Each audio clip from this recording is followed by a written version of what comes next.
Welcome back to the Cozy English Corner. I am Alex, and I am very happy you are spending your time with us today. If you are new here, this is the place where we master natural American English and talk about the real challenges of learning a language. Today, I am joined by Harper. She runs a wonderful small bakery right here in the Short North District of Columbus, Ohio. Thank you, Alex. It is great to be here. And honestly, it is nice to be inside. The wind out there today is freezing. I know, that is typical Columbus weather for you.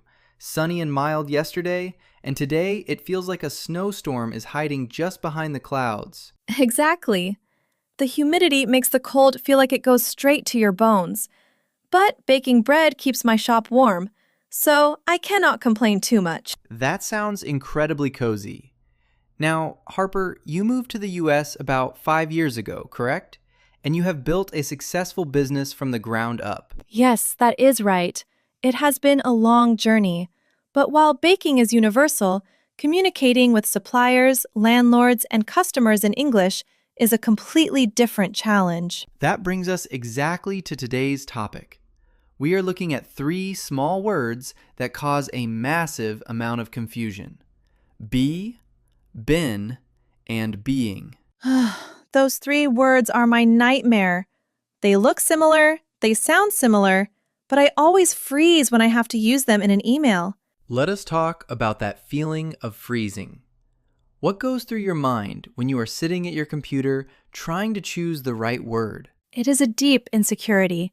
I worry that if I write, "the flower has been delivered," instead of "has been delivered," my commercial landlord or my supplier will think I am uneducated. I want them to respect me as a business owner.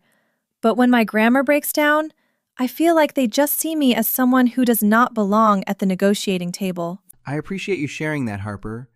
That quiet shame, the fear of losing professional respect over a grammar mistake, is something millions of English learners carry every single day. But I want to share a fascinating scientific fact with you.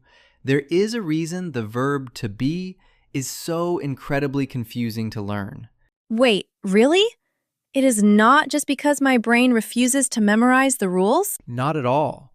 The verb to be is what linguists call a linguistic fossil. In almost all Indo-European languages, the verb of existence is the most irregular verb of all. Because early humans used it so frequently, the words for am, is, was, and be originally came from completely different ancient root words. They never standardized. You are literally wrestling with thousands of years of human history. That makes me feel a lot better, actually. So I am fighting ancient history, not just a grammar textbook. Exactly. So today, we are going to remove that heavy cognitive load. We will break down be, been, and being so clearly that it becomes a natural reflex for you. Let us start with be. This is the base form, the infinitive. The rule here is very strict. You use be after modal verbs. Modal verbs are words like will, can, and should, right? Exactly. Will, would, can, could, should, must, may, might. After every single one of these, you must use the plain base form be. No ing, no en. For example, think about your bakery deliveries. You would say, the delivery will be here by 6 o'clock. I see. Or if a supplier is running late, I might say, that could be a problem. Perfect. Could is the modal verb, and be follows it immediately. A common mistake is saying, he might being late. That is incorrect. It is always might be. What about when I am giving instructions to my staff? I often say things like, be careful with that hot tray. That is the second use of be. It is used in imperative sentences, which are direct commands. Be careful. Be quiet. Be honest. You are using the base form to give a direct instruction. To remember this easily, think of the word possible. Modal verbs talk about possibilities. It will be, it might be. Possible pairs with be. Possible pairs with be. I really like that mental trick. It stops the guessing game. Now, let us move to the one that gives you anxiety in emails. Been. This is the past participle, and its primary job is working with perfect tenses. Whenever you use the helping verbs have, has, or had, the form that follows must be been. For example, I have been very busy lately. So if a customer asks how long I have owned the bakery, I say, I have been running this shop for 3 years. Exactly. You use have been to describe a state that started in the past and continues to the present moment. But been is also crucial for the passive voice. When an object receives an action, we use have or has plus been plus another past participle. This is the part where my emails go wrong. If I pay an invoice, do I say, the invoice has been paid? Yes, you nailed it. The invoice has been paid. The invoice is receiving the action. It is finished, completed. That is your memory anchor for been, the word completed. Completed. So, the rent has been transferred. The flour has been ordered. That sounds so professional. I do not know why I always doubted myself. You doubted yourself because the structure requires 2 mental steps at once. You have to remember the helping verb has and then attach been. Under pressure, the brain misfires. There is also a very common mistake native speakers notice immediately. It is confusing been with gone. I have heard people correct this before. What is the actual difference? They both mean someone traveled somewhere. Think about it like a round-trip ticket versus a one-way ticket. He has been to the market means he went there and he has already come back. He is home now. But he has gone to the market means he went there and he is still there right now. He has not returned. Oh, that makes so much sense. So if a customer asks for my assistant and I say she has gone to the bank, they know she is not in the shop. Precisely. If you said she has been to the bank, the customer would look around the shop expecting to see her, because been implies the trip is finished and she is back. That is a subtle but massive difference. If you use the wrong one, you literally give people the wrong location of a person. Exactly. Now we arrive at the third form, the one that causes the most anxiety, being. This is the present participle, the ing form. This is the one. I always doubt myself when I type is being. It feels clumsy, like I am using too many verbs in a row. It feels clumsy to learners, but to native speakers, it is incredibly precise. Being is used for continuous passive sentences. It means an action is happening to an object right at this very moment. Think of the memory anchor right now. If you look outside your bakery and the city workers are fixing the street, you say, the road is being repaired. Right now.